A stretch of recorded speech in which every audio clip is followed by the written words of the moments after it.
Okay, in our next step here, we want to create a scatter plot for this data. Make sure to display the equation of the best fit line as well as the R² value right on the chart.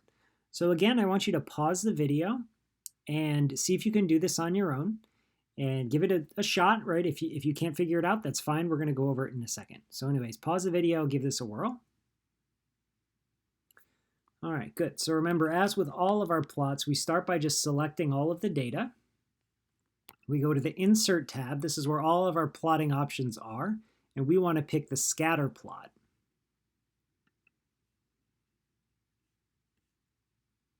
So we can move our scatter plot down, and just as I had mentioned before with this medium strength negative correlation, we can see that the dots are sort of roughly moving in a downward direction as we move left to right, but there does seem to be a little bit more spread than maybe we might see with a correlation that's closer to like a 0.9 or something else.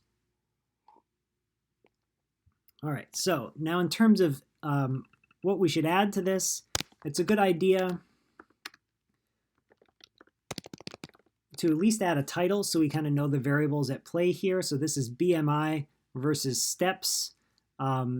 If we had time, we would label the x-axis and the y-axis with these things. Probably put our unit, right? We might want to mention that this steps is in terms of 100. So this 30 is really talking about 3,000 steps per day. But we want to add our trend line. So remember, we go to inside the chart design ribbon. We go to add chart element, is in the upper left, trend line, and we always go to more trend line options so that we can select the equation in the R² value. So if it doesn't default, you want to go to what looks like a little column chart. This gives you more options about the actual chart. We go all the way to the bottom, display equation on the chart, display the R². It always puts it kind of in the dots, so it's nice to kind of move it out of the way. If you want, you can also kind of change the look of your regression line here. So I might make this red. I might make it a little thicker, and I might decide I don't want to have it be a dotted line, but I want it to be a solid line. This makes it look a little bit better. It's easier to see that regression line. All right, so in our next case, suppose we want to recommend that a patient takes 300 steps. Now remember, since our steps are measured in hundreds, this is equivalent to our x variable increasing by 3, okay? So suppose we recommend that a patient takes an extra 300 steps, so x is going to increase by 3. What is the expected change we will see in this patient's BMI? So again, take this self-testing opportunity, see if you can figure this out, and pause the video. Okay, so remember when we talk about how our y values are going to change with response to our x, what we're referring to here is the slope. We're getting information from the slope of this best fit line. We're going to use the slope of this best fit line to sort of quantify the relationship that tells us, well, if we know how x changes, we should know how y changes. So remember, generally speaking, the slope of our regression line times the change in x gives us the change in the y values. Now in our case, we know that the y values are BMI and the x values are change in steps. So we know the change in steps. This is going to equal 3 because remember, again, our change in steps is measured in hundreds. So our change in steps is equal to 3. What's the slope of our regression line? Well, we can either read it from the chart up here. We could use the negative 0.2029, or remember, you can always use your slope command. Just make sure you plug in your y values, your BMI values first. So this would be B3 to B56. And then you put in your x values, which would be A3 to A56. And if you want to take a quick scroll, a quick visual, make sure you've properly selected the data, you should be good to go. So now when we hit enter here, this is rounded. So if I make the cell a little bit wider, I'll get a nice look at what the slope actually equals. So change in BMI, as we saw in this little formula here, is just going to be our slope term times our change in steps. So I'm just using cell references here, and that gives you my change in BMI. Since the change in BMI is negative, we expect it to decrease. So having somebody do an extra 300 steps a day should result in a decrease in their BMI. But we can actually say more than that. We actually have an estimate for how much it will decrease, about 0.61 BMI points.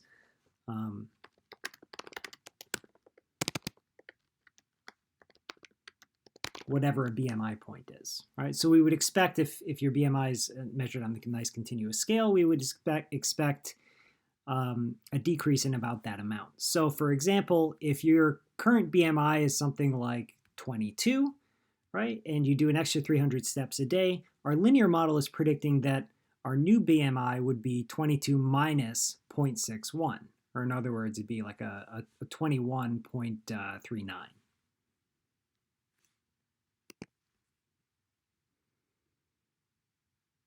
All right, let's move on to question 4. We have 8 patients coming in this afternoon, and they've all provided their step data ahead of time.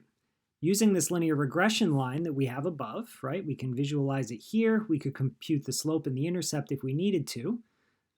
Let's make predictions about what their BMI is going to be. All right, so in this case, what we want to do is essentially plug in each one of these values into our linear regression line. But if you'll remember from the lecture, there's a nice quick way to do a lot of predictions all at once. So pause the video, see if you can remember how to do that, and give it a try. Okay, so if you remember the trend command, then you're in good standing here. If you had a little trouble implementing it, it might be because the trend command is actually an array-based command. So we have a special way of working with array-based commands. We already have the values on which we want to make our prediction. We have our data to the left. And what we do in our first step for applying the trend command is we highlight where our answers are going to go. So I'm highlighting this column next to my predictions. And I start typing, leaving things highlighted. I want to type out my trend. Oops. And I'm inside the middle now. Remember, when you do your trend command, it prompts you for the known y's first. So remember, this goes from, I think it was B3 to B56. Let me just double check. Yep, 3 to 56 were my rows. Then it asks for the known y's, A3 to A56, and then new x's. So our new x's in this case is going to start here at D38, and it's going to go down to D45. And then remember, for the constant at the end, we put a 1, which indicates we do want it to fit a unique intercept. Now, rather than just hit enter, remember we have to do the special enter. We hold down Control, hold down Shift, and then hit enter. And we get all of our predictions from here.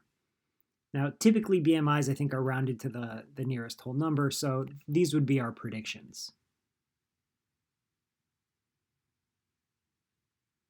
Okay. Last but not least, what percentage of the variation in BMI can be explained by the linear relationship to the number of steps that a patient takes? Now, in this case, this is kind of a special sentence you're going to, for lack of a better approach, just want to memorize. This is referring to a very specific statistic that we get out of our linear regression models. So pause the video, see if you can remember what it is, and see if you can write a nice sentence that describes the percent variation in BMI explained by the linear relationship to the number of steps that a patient takes. Okay, if your R squared value popped into your mind, good work. Keep in mind we need to know what R squared actually equals here.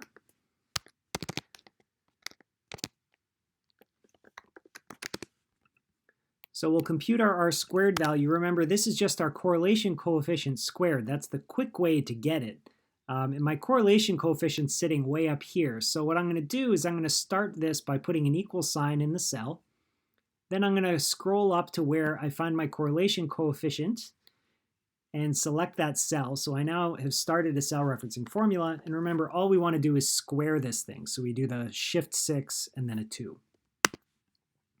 So our R squared value is about 0.538.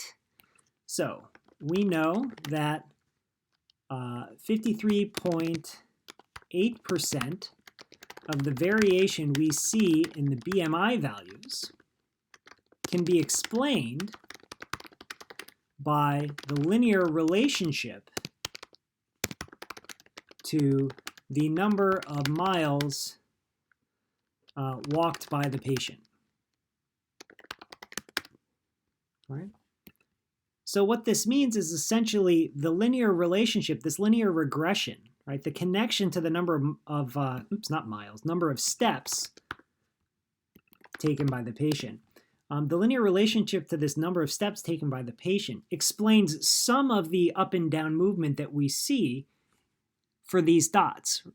Okay, so some of the fact that, say this dot here is lower than the first dot at the beginning, part of the reason why that dot is lower is because in general, there's this relationship that the more steps you take, the lower your BMI ends up being, right? That's our negative correlation.